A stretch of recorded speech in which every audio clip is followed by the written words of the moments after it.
guys, welcome to Crazy Booklady. My name is Flo and today I'm going to share with you what I read in the month of March, which were mainly reads for the Booktube prize as I was a judge for the Octafinals, and yeah, I can finally share my thoughts with you. And besides those 6 books that I had to read, I read 3 other books. So yeah, I'm going to discuss the Booktube prize books first and then go on with the other 3.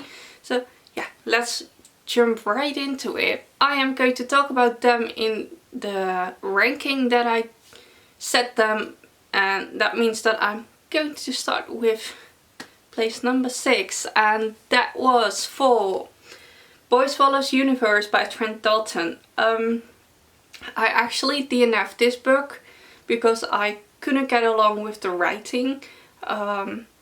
I didn't want to DNF a book actually, because on one hand it's not really fair to DNF a book whilst to judge, but I really couldn't get into the writing style. And yeah, this is about a boy called Eli.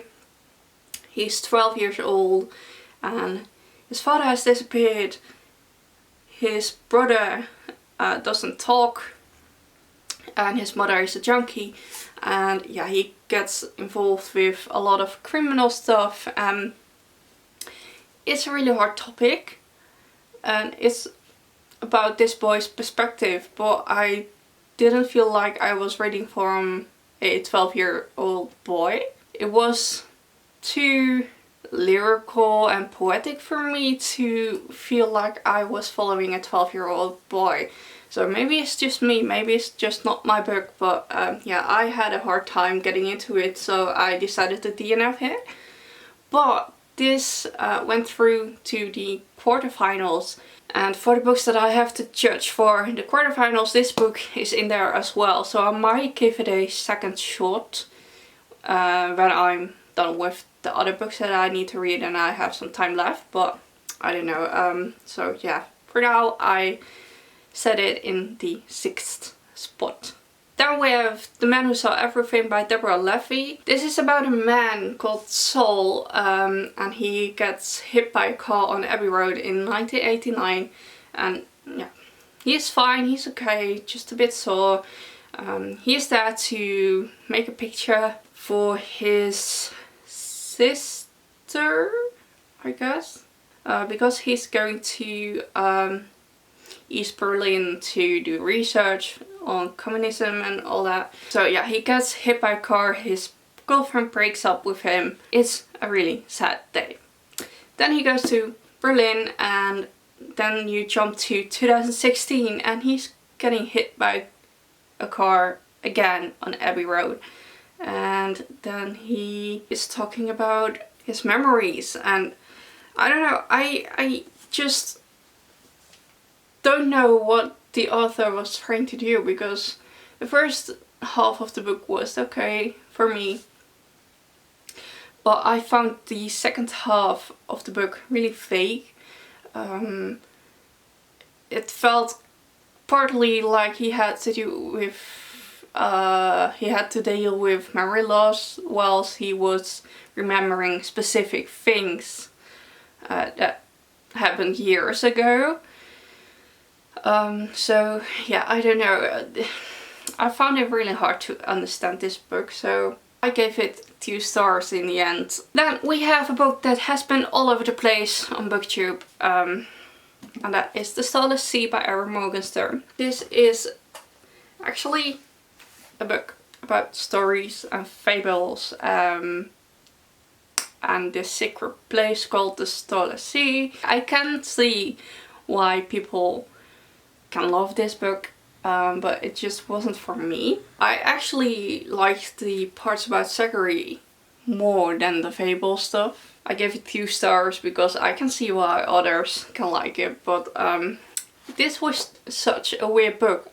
All the time I was thinking, what in the world am I reading? And not in a good way. Then we have Dominicana by Angie Cruz. This is about Anna, a really young girl, and unlike the other girls in her area, she doesn't dream of going to America, but she is getting a arranged marriage with this man who is 32. She is, I don't know, 15. She's 15, he's 32.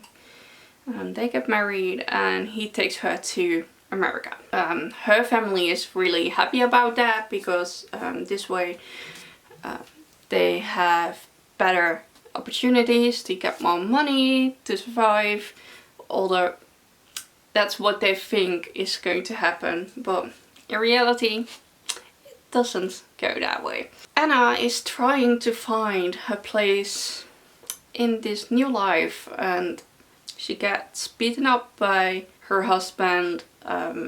She has to stay home all day whilst she actually wanted to study, etc, etc.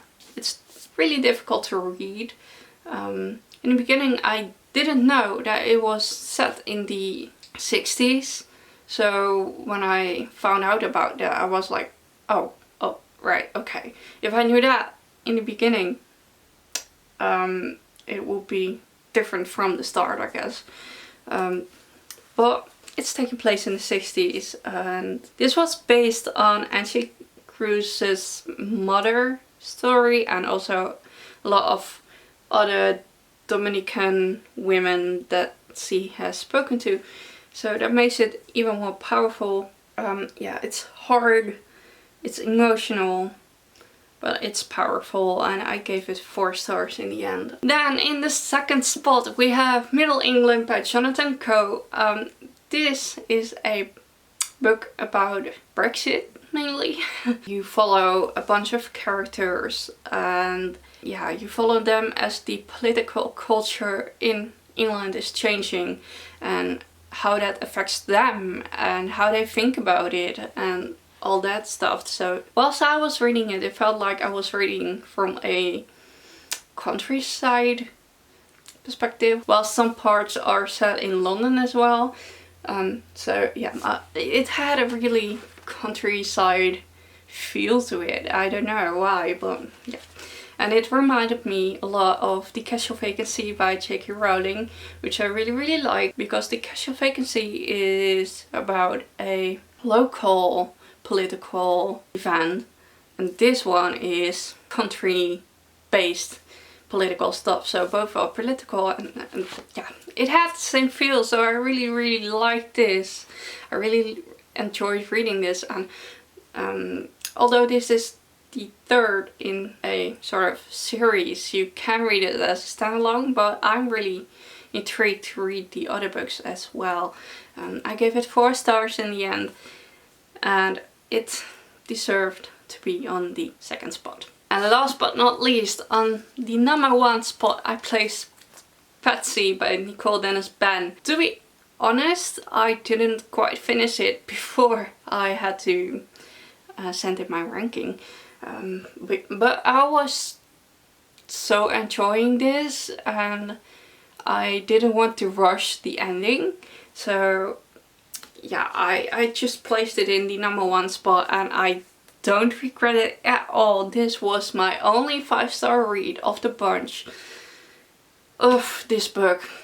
Just like Dominicana, it's an immigrant story, but it's really different from that book. This is about a woman that wants to flee her country because she doesn't like it there. She has a difficult relationship with her mother, and her daughter doesn't love her daughter in the way that she has to, and she is missing her best friend, Cicely. Cicely went to America and she writes letters to Patsy about how things are going there and all, and Patsy wants to go to America. So the book starts off with her trying to get a visa to go to America. Yeah, then you follow her on a journey to go to America, confront Cicely, and change her life. But meantime, you also follow the perspective of her daughter that she left behind. So you see her growing up, develop her feelings. This book is really queer, as Patsy loves women instead of men, and her daughter does struggle with her identity as well. You follow their journey, and maybe they are going to find each other again, maybe not. It's a really heartbreaking and powerful story. I had to cry every now and then. Especially in the last bit, I was bawling my eyes out, and I don't know, I love this book, so it deserved to be in the #1 spot. And yeah, I'm happy that my number 2 and 1 are in the quarterfinals. I'm really happy about that. If you judge the same group, let me know how you rank them, because I'm really interested to see what our differences were. But as I said, I read 3 other books in March as well. I have one right here because one of the others was a library book that I brought back, and one of them was a ebook. But I read Ik volg je by Marelle Boersma. This is a Dutch thriller. This is about a woman with her daughter. They live in a small town and no one really accepts them. But there's this colleague that invites her to come over for dinner. But then he doesn't mean to let her go, and he is ending up stalking her, and he's literally everywhere. And oh, this book was just so shivering. She is so good at writing psychological thrillers. This is the second book I have read by her. I gave it 4 stars, really loved it. Then I read a non-fiction book called Best knap voor een dik meisje. This is about a fat girl telling her story about how she always has been this way and yada yada yada. Important story to tell, but there were some things in it that I really disagreed with. Yeah, everything that happened to her was everyone else's fault while she was not behaving really the way she could have been. So I didn't really like that book. Is that a spider? I hope not.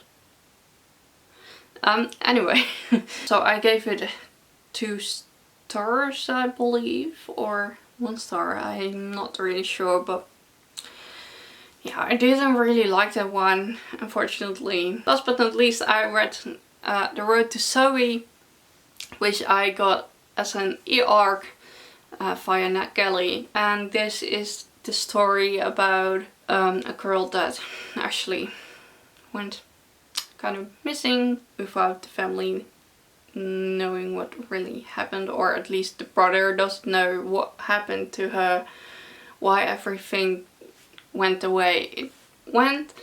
So he wants to track her down and know the truth. And whilst you are reading that journey, you also get the perspective from the mom, who is explaining what happened in the past until that girl disappeared. Yeah, it was enjoyable. I give it 3 stars. But sometimes it was a bit slow. Yeah, and the ending was a bit disappointing too. I thought it would be this big mystery, but it really wasn't. So that was a bit disappointing. So I gave 3 stars. Bit forgettable, but enjoyable for the time being. And yeah, it's out now. So if you want to read it, if you're interested to read it, you can. And that were all the books that I read in March. Yeah, let me know what you have read in March and what you think of the books that were selected for the Booktube prize. What do you think of my ranking? If you like this video, give it a big thumbs up. Don't forget to subscribe if you're new. And I will see you soon with another video. Bye!